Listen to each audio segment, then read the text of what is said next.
Sao nào của tao ba xia. Tao ba xia cũng cho khổng phê. Cũng cho khổng tao cơ gói nhá, thì là từ chỉ xí giọt tao mà. Tôi tập cơ chỉ tao mà, bố đi lệnh tao cái gì mà. Thì biết cái sĩ từ do họ phòng cái lục cả, biết sĩ từ họ phòng cái lục cả xưa. Đua lời phao để biết chỉ đánh là đó. Chị đây là từ mua vào được cu. Chị xó tông mua cho chị họ à. Biết chị phút say xó tông là xì sao được cu. Chị cho có hỏi và chị là chị có lù họ nói chị cu. Cô yêu dùng gì chứ chị cứ chị nhua giờ bé nhảy vào được cu chị bé giờ tê tao. Thì chị hai vấn đề giờ tụi chị nhảy vào được cu chị tụi đàn bà xí nhiều tao nè. Chị ít hòn gì bé giờ là một sĩ từ vào được cu chị cũng sẵn lòng bé để bé giờ chơi theo cá nhân lò chơi theo đội là giờ chơi theo cá nhân thì đại vì tụi khen thì xa ôi nhỉ thì xa tao thì nhiều nhỉ giờ xa cổ xía ôi ít ba thì hại ở phê bông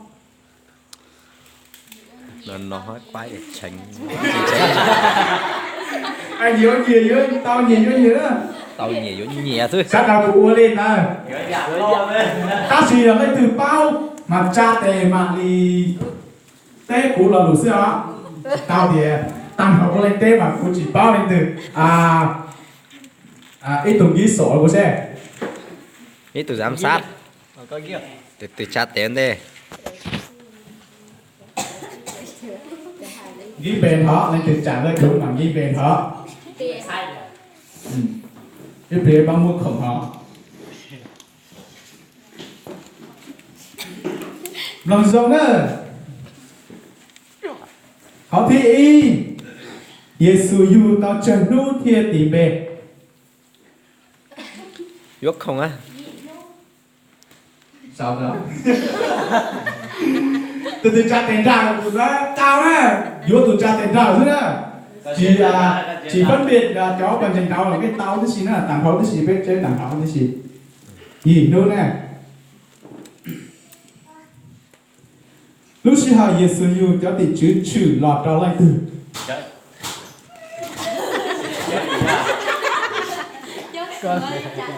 sao anh đại được ké mà hai Nông giống đó, van chụp đi mua lúa kế giống như cha lọt ra sào Giêsu. ôi cũng thực ra không có hết rồi Đúng mua, sao đấy? Và chỉ do lưu nhá họ sai gió nó mà yếu chủ hay đấy. Ít trẻ, ít cho xa chỉ cho tao. Thì tụi mua, van chụp đi mua lúa kế giống như cha thì tụi mua. Lòng giống gì nữa? Thịt lau. Lấy từ của bạn sẽ cá đến chờ lúc sau lúc sau Giêsu yu rồi. Bạn sẽ học của ta. Sao là thế?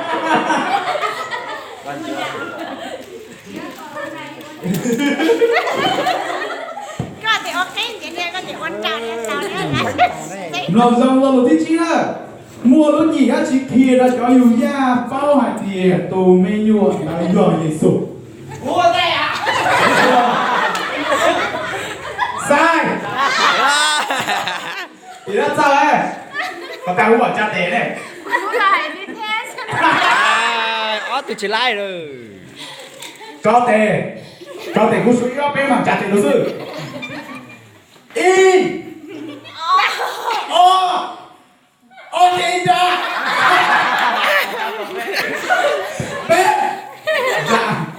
ôi dạ có quần ra quần nính ở đó là vô gạch tà thôi chứ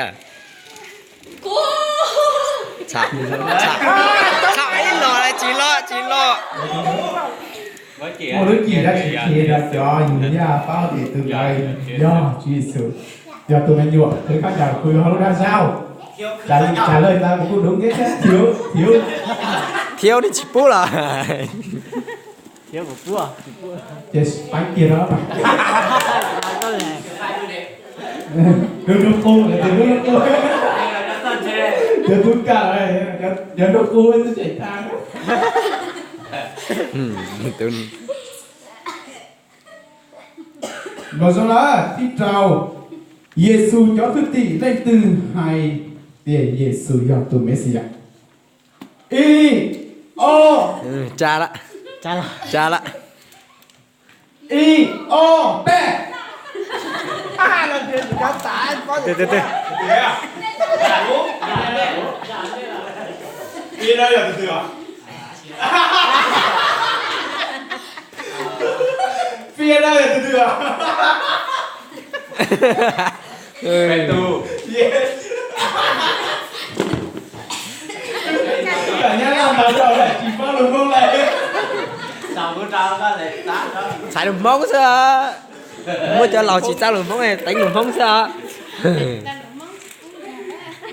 Nên là để chạy xí đầu tiên ra đấy xí lách không đó, xí đầu tiên.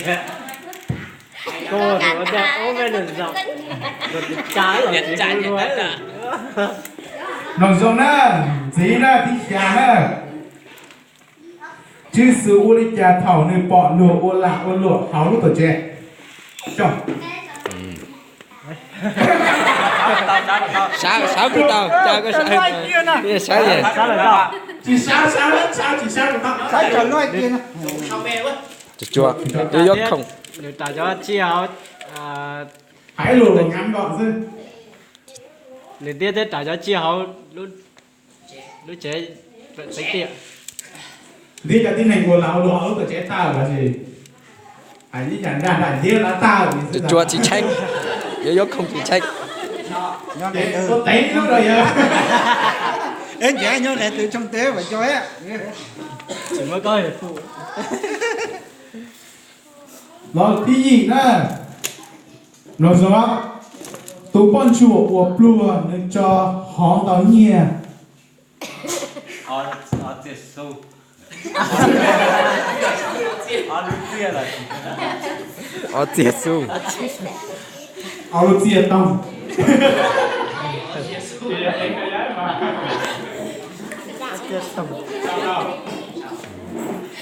Chỉ nho ca Nên ấy. trong vấn đề chỉ cho là cái này. nhận đến đánh đánh tà đó.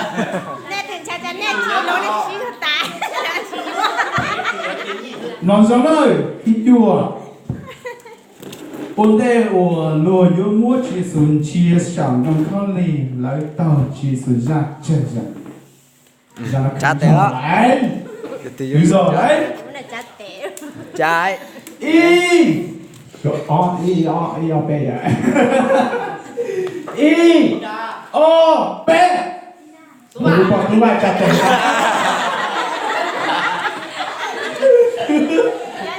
Cái chỉ cha, bây giờ cha tôi bây giờ nay. Ôn đề lùi yếu mua chỉ xuống chia. Là chỉ tao lúc lá tệ tao yếu xuống lá yếu mua chỉ xuống chia sẵn là con này là tao chỉ xuống ra chân sẵn. Có xem? Yes. Hôm nay ngồi chẳng ấy. Điểm giả hả? Cái cờ đó. Dọc thì y giờ cho nó chữ tàu. Dọc thì o giờ thì là tàu. Dọc p giờ thì lâu tàu. Là tàu chỉ xuống ra p giờ. Thì cầu.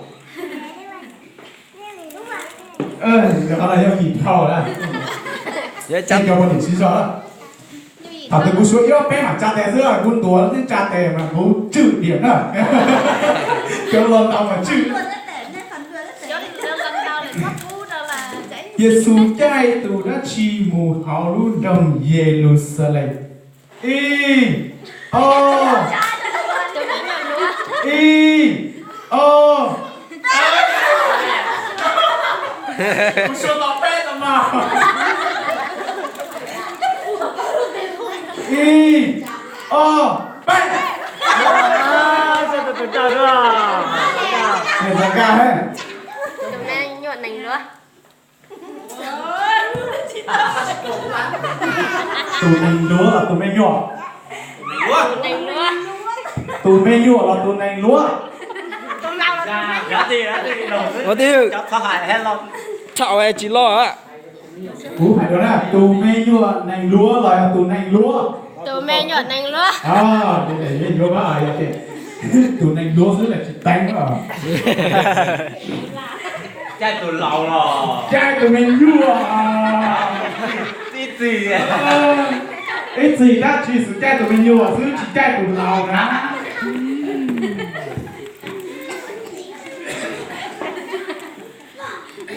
Yo tả thế cho cái con thế chứ con chỉ khạc khốn chứ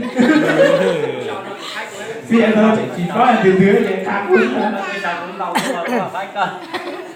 cậu y cậu lên của mót chùa Giêsu kho rong mua cho lên đó cá lò ủa và chỉ chọn y Bố tụi nó nè, tụi nó trả tiền à. y cú nhớ số y thì cha thầy tiền chịu tiền mà nha Loại ra mù.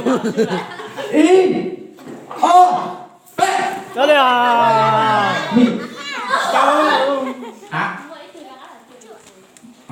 đi được Tạo. Tạo. cái thế rồi đó dùng cái sư cam rồi Chút có một chút. sáng đó với bỏ vào trà té chỉ bỏ à có sáng bố thì nhỉ từ có chấm điện đó cơ Thế à? Chút chúng là trả tiền thà. Ô thì in ra từ trả tiền chị tạo mù vấn đề. Chị cho nhớ hậu. ô lấy từ giờ tụi cho về xuống dễ một vào y o b ra rồi các bạn nhỏ lên chắc rồi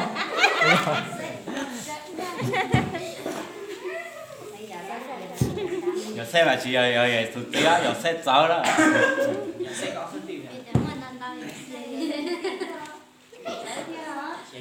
lần sau nữa cậu b Giêsu rút cái lông à chị ạ Giêsu sáng tua lò giòn nu đa chỉ y sao khao ta hỏng à đây à các bạn chỉ nói chứ cho tiền của hậu Khi tiền. cho tiền của hậu y o b chào ca hả chỉ nhớ cho tiền luôn cho tiền lên y o b à nhìn ra ha nụ y họ bảo là cú hải nua gì bếp trả lại đúng họ bảo là cú hải sư chỉ nhớ Có nước sẵn vào tàu giờ nó y. Quỳ nhỏ đi. trên đây họ sản nụ y nụ y thì cú giỏi ta là còn đúng khó ở thì gọi là cú mày nụ ca nụ ca thì tay đi lưu đỡ mà nụ y thì cú giỏi ta là gọi là cú sở nụ ca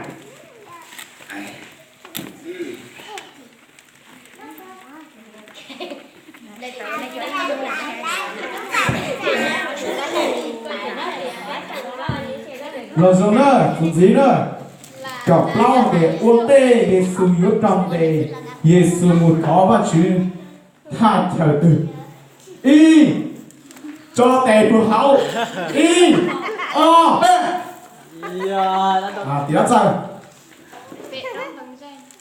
chỉ học hey à cho để y o b hey chỉ học cho tê y o b ra Đó, thì xe mà nè. Sai. Hải nó có hỏi à, thì cho ở đây, Hải có hỏi đây chà. còn đây là tè thứ Vấn đề là để chế thủ thoát và chế họ lúc bác thì xe mà nè. Rồi. tay cái lúc này giờ Ôi, rồi kìa. lấy dầu nó củi dầu cho là khuyến khích với chị hăng qua thưa là bỏ khuyến ra khích khoa với mình chỉ dùng Rồi xong ơi. Có đi thử trắng rồi. Thao Giêsu một thó và chứ nơi lúc ghét lòng. Ô tù lòn đo nữ thạc dò lên từ y ô b à đây ô tù tiền chứ về phương trà à chơi ta hỏi của hoa cho tiền bù hóa là y ô b xì à cho em nó sẽ thế đi ra giờ Nhớ lời hoa là hoa giờ là ca à cọc trào nữa à tiền Luca trong ó ngày cầu cái gì nó cũng thiền á để nó màu gió chỉ nên gì đó là luôn lon nông nó mà lon nên gì đó cũng nhảy thiếu nên gì đó nè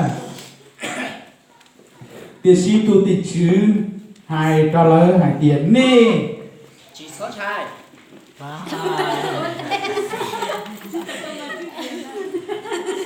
chết chịu điểm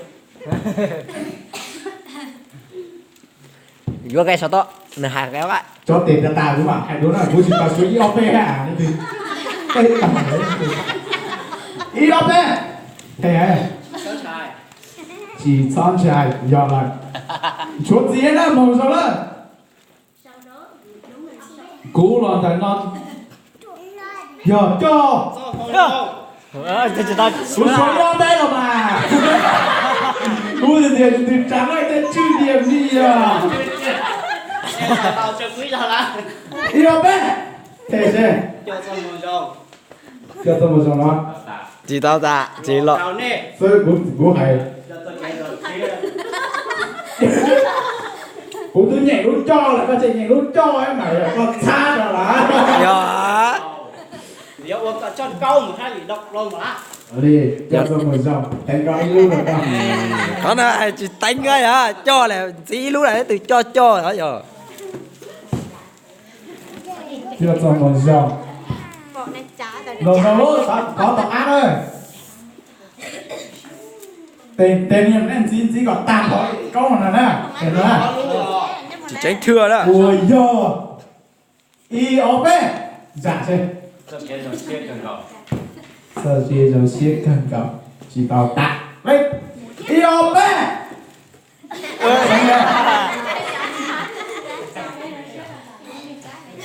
Chỉ tao tạ. Ôi yo, sao kia rồi siết cần cầu là đã chúa á. IOP. Đi không? Để chỉ qua là dọc một tiếng. IOP. Thôi.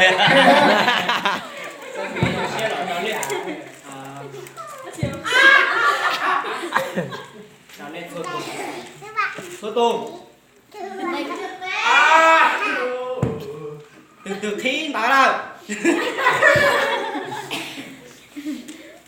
IOP. Nhớ sao đây? Chỉ tao yo. mẹ chính cho em IOP. cô Sao không? là lâu thưa tu Chỉ yo. cứ chẳng phải nói thế cứ để lần đó cái này gì giờ là đâu sao? Ý à thì họ là cú sao một vậy. Ôi yo. Ôi yo sao kia rồi siết cần cầu. Tà tỏ cát cờ cá chi. đó Cứ này cát cờ đó. tia tê tàu Này dạy sư bây giờ, dạy sư cá này cú cá đó là chỉ cá cuối mà. rất ra chỉ tao vậy rất ra Kiểu ta là IOP. chỉ cha chứ. Thì làm sao ấy?